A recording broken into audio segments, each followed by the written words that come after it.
Il flash mob delle scuole di Chiavari ha aperto la sesta edizione del Festival della Parola, la rassegna culturale che per 4 giorni animerà la città con incontri, parole, spettacoli, musica e presentazioni.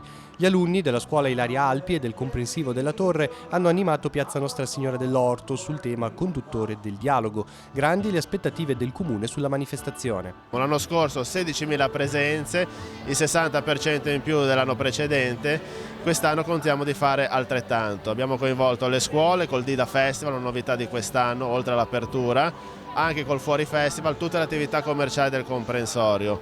Saranno 4 giorni all'insegna di grandi intellettuali, personaggi della cultura, dei Chiavari svolgerà questo ruolo, con spettacoli completamente gratuiti per cittadini e per gli ospiti. Questa sera alle 21:30 in Piazza dell'Orto andrà in scena la prima nazionale di Un ebreo, un ligure e l'ebraismo con Moni Ovadia e Dario Vergassola.